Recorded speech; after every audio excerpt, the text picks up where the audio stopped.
Hey, this is Ben King, and we are on the 13th stanza of The Art of Peace. So let's just begin. Today I just want you to take your thumb and your pointer finger and just start making circles with your thumb and your pointer finger. So your thumb and your pointer finger are just circling each other, and just notice the sensation of your pointer fingers and your thumbs just kind of connected and circling around each other in a clockwise fashion.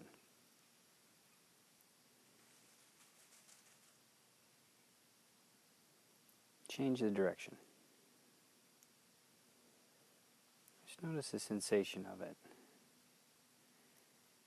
As you feel your thumb and your pointer finger moving against each other on your right and your left, see if you can discern any sensational difference between the right and the left. So right now I'm moving in a reverse circle, counterclockwise, and on my right hand there's some dry skin on the tip of my right thumb. I can feel the roughness. I can feel how my right pointer finger passes it and feels the roughness. The rest of my fingertip is smooth, it's dry. There's hardly any resistance. But that one spot has a roughness to it, and it almost sounds rough. As I take my finger over the spot, slowing it down, I can feel the way the roughness creates resistance. And I can almost feel the of my pointer finger as it travels over. The left thumb doesn't have that, but it has like an indentation. So as my pointer finger travels in a circle around my left thumb, at one point I feel just the slightest little dip in the track of my thumb, or the track of my pointer finger. It's very slight. But all I've done is just gum into my experience of sensation at the fingers. I created it. And I allowed the mind to become curious of what I was doing. And now with a more tame mind, I'm going to readjust my alignment according to what I like the best. You can keep the fingers circling or not. I'm just going to settle into my ground. Remember, that's everything touching something. My pelvis, core, heart space, throat, top of the head, full breath.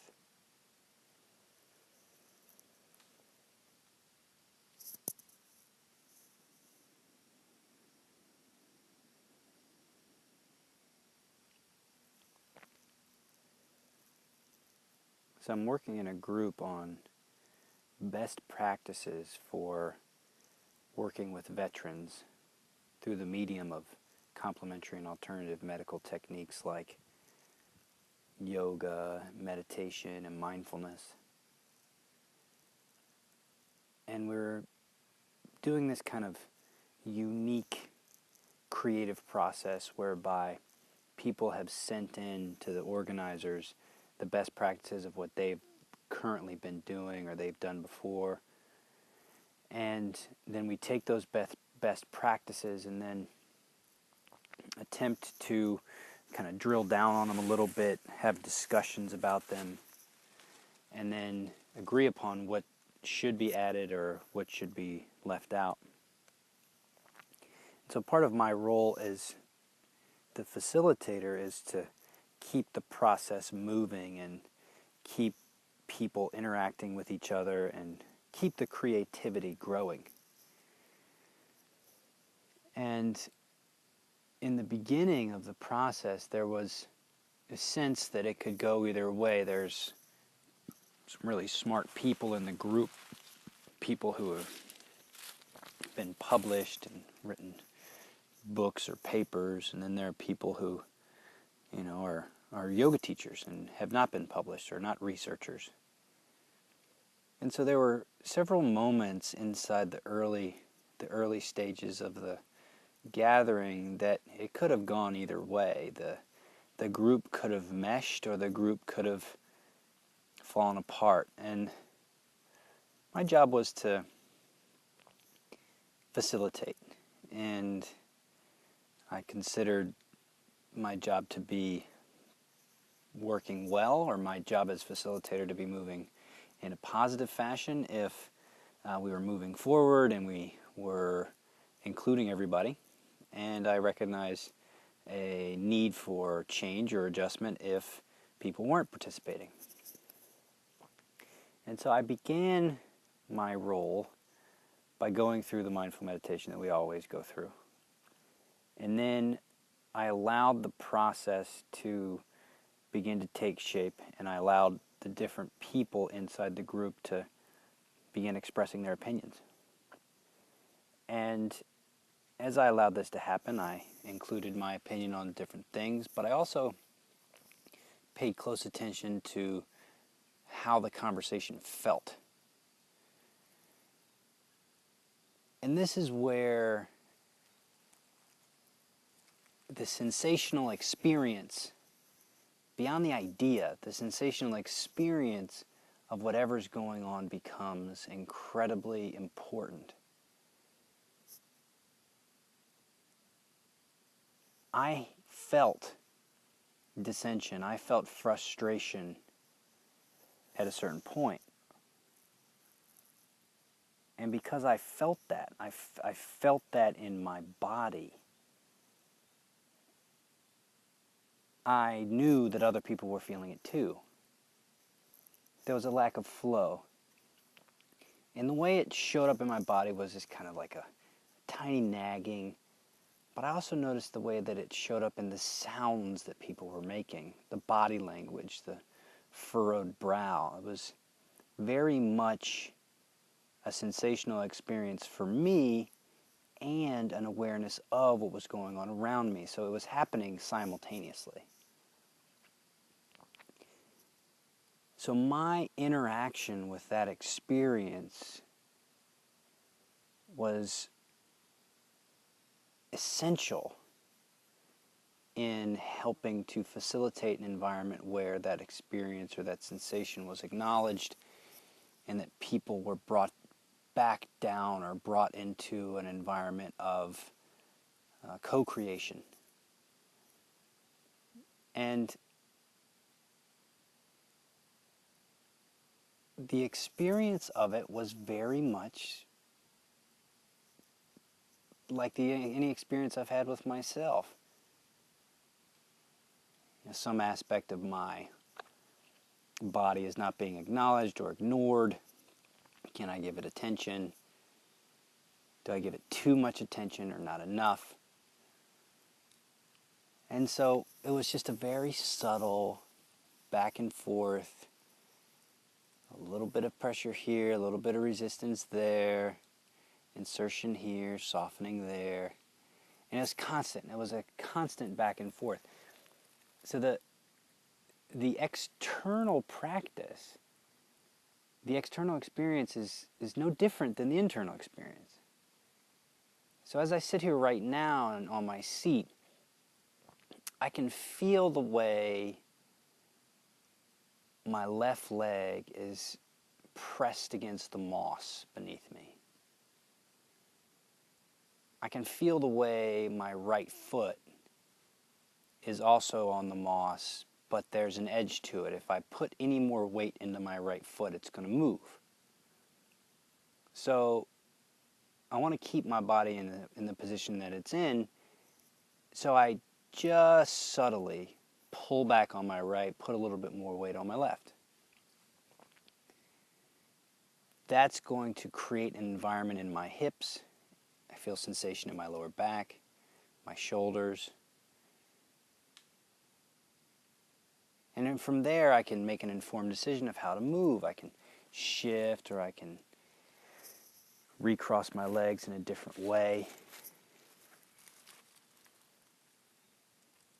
The new environment that I created is now right leg dominant. The experiences of the moss on my right leg, on my right calf, are dried up leaves. They're crackly, they're kind of poking into the skin of my right leg, but not so much to be uncomfortable, just a little bit prickly, more curious. I feel the freedom to move any direction I like. I'm going to sit with this for a while. And so what I did inside the group was, after about an hour, we went back through, coming into present tense, connecting to the ground, core, pelvis, heart, throat, top of the head, breathing. Resetting and beginning again. And what happened over time as we continued to work with each other, we ran up against some edges, but we were able to come back from them and reassess and move back in again. It was a constant back and forth, a constant interplay. And so we were able to stay moving forward at a calm pace and in a calm manner. And we left feeling a sense of, optimism and satisfaction that we were really working together and that we were producing and being creative. And so we went to lunch, and we're all sitting and joking, and there's a woman in the Navy there who was telling a great story about being a helicopter pilot as a female on a ship with 300 other male sailors, and she was the only female, and she was telling a story about how she was on a long mission and she had to go to the bathroom, and there's no way to go to a bathroom in a helicopter, and just a hilarious story. And so we're all kind of interacting with each other and sharing stories and opening up, and you can feel the group connecting a little bit further. It was just really a pleasant experience, a community experience, a sense of belonging. Then we all sat down and had lunch, and we were talking to some of the other groups, and I got the impression from this one person that their group wasn't going well. There was a sense of disconnect. And you could see it in her body language. You could see it in the way she didn't interact with us as much. Whereas we were coming alive, becoming creative, becoming more comfortable, there was a sense of, doubt or lack of energy in her body language, her presentation.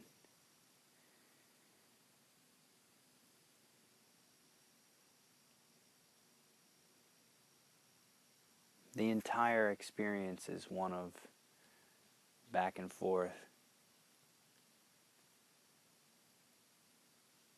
And so, if you just decide to reconnect to your body now, you can imagine that each piece, part, sensation of the body is part of the community. And what you're creating in any given moment, what you're co-creating or fostering in any given moment, is your own life and your participation with life itself. So each time you come into the experience of the present, bringing your mind into non-judgmental present tense awareness by tapping into one of your senses, light and shadow, sound locations, temperature, smell, taste in the mouth. You open the door to what's going on exactly as it is. And next, you go into the feet or your ground. Is it as smooth as you like it? Is it sustainable? Then your pelvis. So you want to have the sustainability of the ground lends itself to the sustainability of the next point. Each piece has to be on top of the other in order for it to be life-giving. So when you come to your ground, you're checking it not just for how it feels, but also for the sustainability of it. That informs the position of your pelvis, which informs the position of your core, and your heart space, and your throat, top of the head, and your breathing.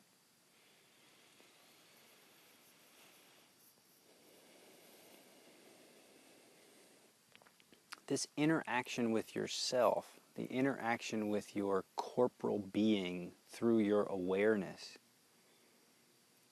is what affords you the knowledge or the intelligence to participate. And it's from that internal space that you can then participate externally in a more sustainable way.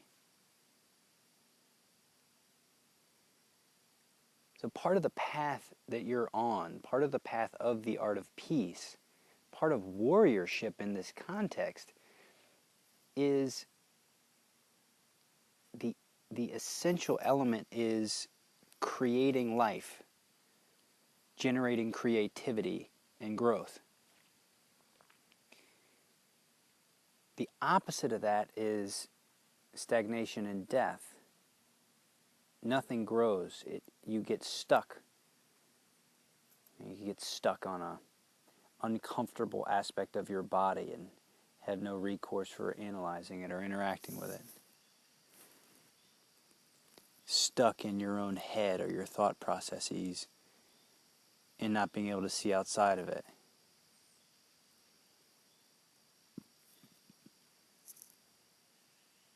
You can never step into the same moment twice.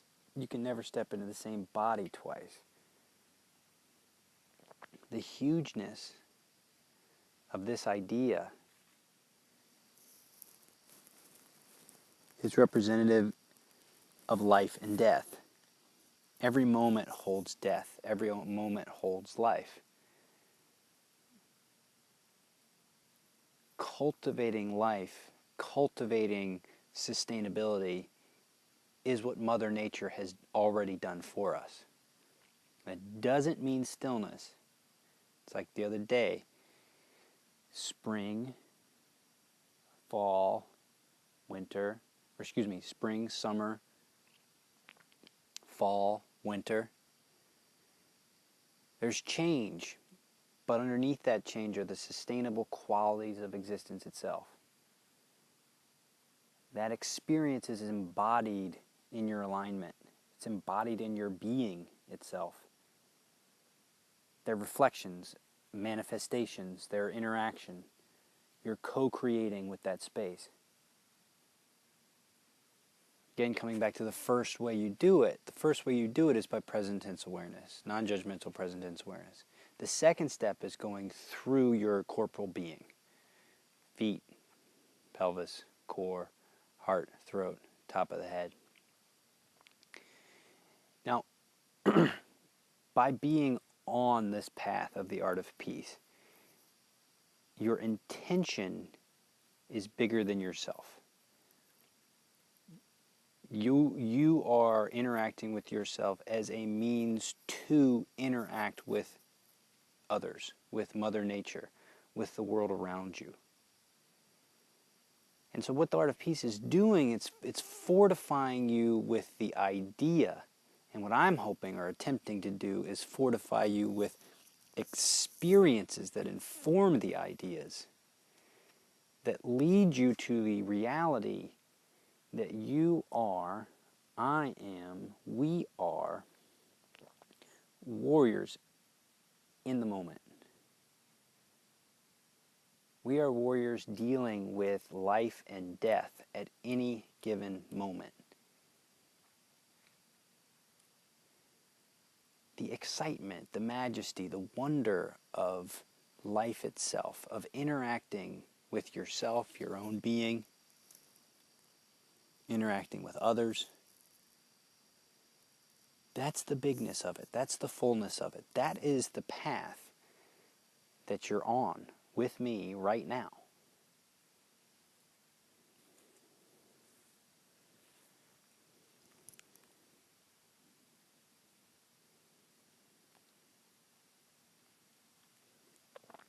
the 13th stanza of The Art of Peace. When life is victorious, there is birth. When it is thwarted, there is death. A warrior is always engaged in a life and death struggle for peace.